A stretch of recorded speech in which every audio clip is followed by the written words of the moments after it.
Welcome everybody to Extreme Power No Handling Autocross, and today we're dealing with the 2015 Subaru WRX STI.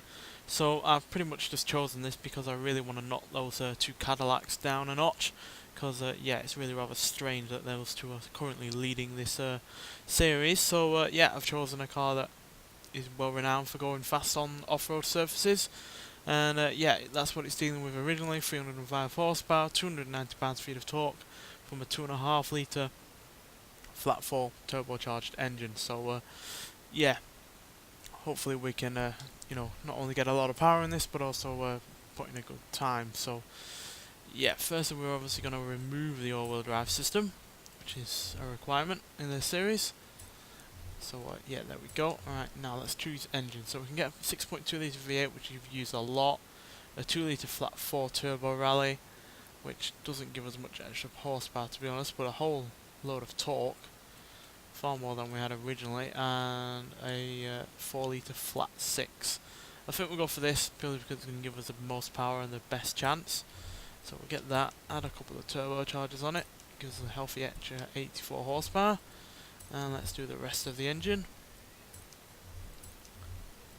So we'll look at the power when we get to the cams. So yeah, we're currently at 781. Do the valves, turbos. Now we're at 910. I think we might leave it at that, to be honest, because these generally add quite a lot of weight, more than they are worth in terms of the power. Yeah, that's nearly 100 pounds extra just for 50 horsepower. Yeah, I'll leave it at 910, that's pretty decent to be honest. So yeah, there we go, let's install all those upgrades. Cost a fair bit, which will be hopefully worth it, because I really do want to knock those two Cadillacs down. As yeah, it's really rather weird how they are so quick. So yeah, there we go, 0 to 16, 5.954 seconds. 0 to 110.983 seconds, and if we had a long enough straight, 222 mile an hour top speed. Though obviously we don't have a long enough straight, so yeah, not massively quick, but I do hope that the fact it's not got the quickest of accelerations means that it's going to be able to handle all of that power, because as you can see it's still got 6 handling, which is right on the limit of the requirements for a car in this series. 6 handling or less is the requirement. Braking and launch and that lot does not matter.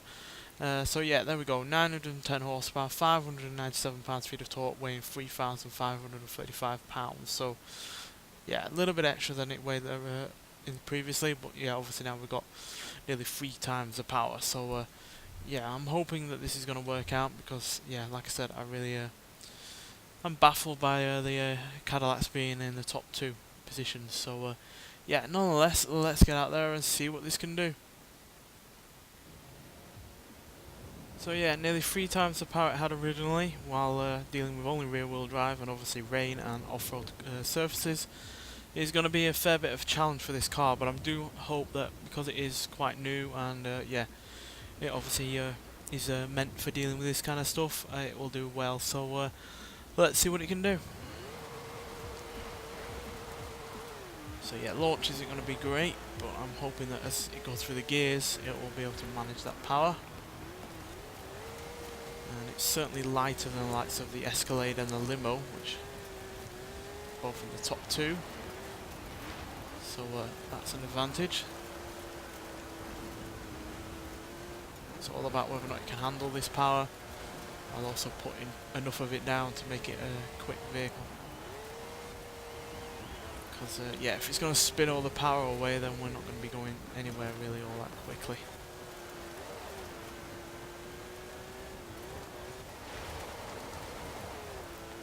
Sliding about, which is somewhat inevitable, I guess.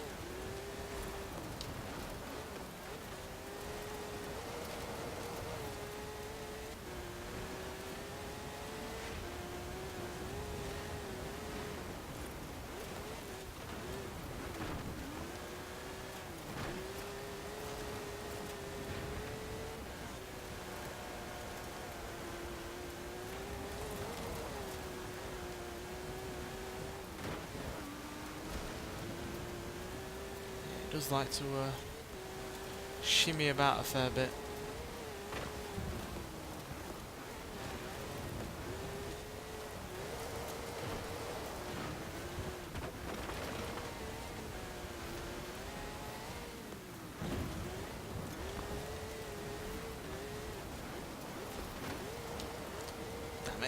That's the first time we've hit one of that cliff part of the wall.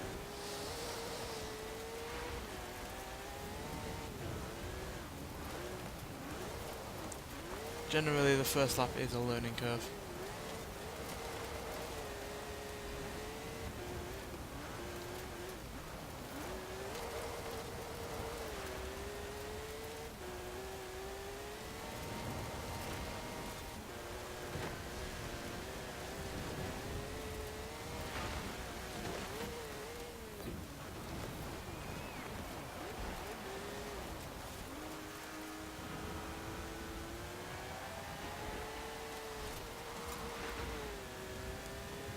Yeah, apart from the oversteer, we seem to be handling the power okay. Can't say it feels all that remarkably quick though.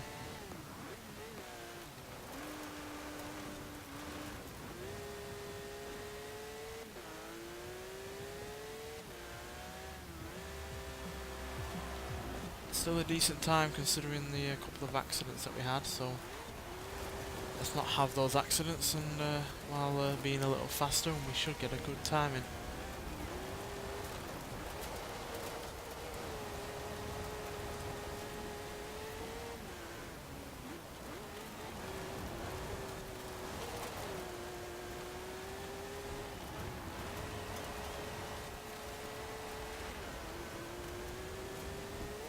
So yeah, if we can't beat those two Cadillacs in this car, then I would love your suggestions.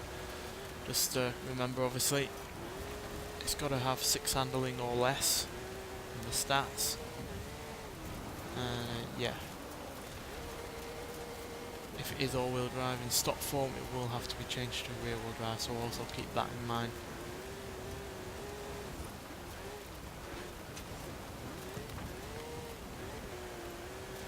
As well as obviously the fact that it's not going to get upgraded handling-wise either.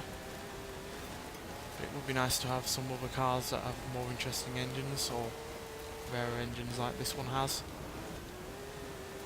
For a lot of the time it is the same kind of engines that we use.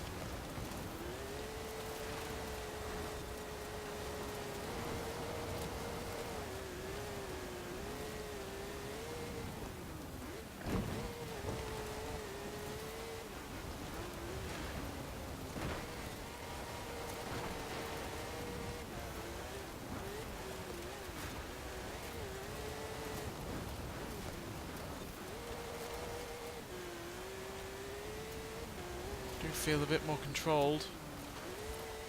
Whether or not that's going to turn into a faster time, we'll have to see.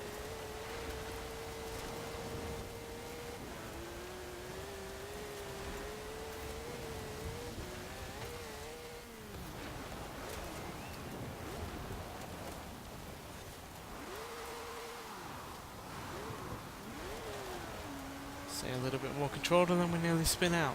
Kind of jinxed myself there.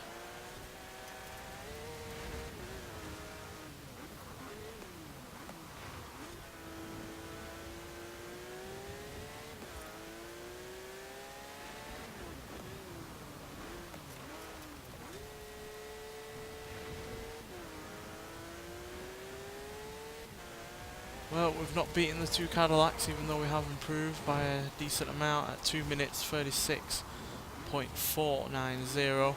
But yeah, the Cadillacs still reign supreme, so yeah, really do not know what I'm going to have to use to beat those two cars.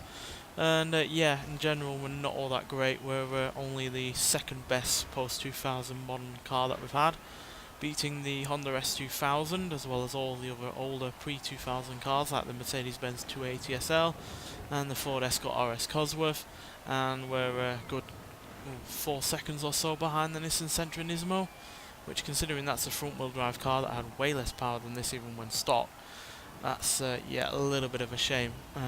But yeah, it could have been worse, and yeah, at least we're not the worst modern car that we've had. But yeah, considering that this car is obviously made for dealing with off-road conditions in certain aspects, yeah, I am a little bit disappointed. But yeah, it's the way it goes. Not always the cars that you expect to be quick that are going to be quick, because I certainly wasn't expecting the likes of the Cadillac Limousine or the Escalade to be as quick as they were, and yet they are currently the top 2 cars on this series. So yeah, maybe I need to go for a car that I don't think will be quick, and maybe that'll work the same way as the Cadillacs, quite frankly. But yeah, this was pretty good. It's just really the oversteer and the inability to really put a lot of the power down that slowed it down, and yeah, caused us not to be as quick as I was hoping. But yeah, at least it was a fun car to drive. Nonetheless, thanks for watching, and I'll see you in the next one. Bye.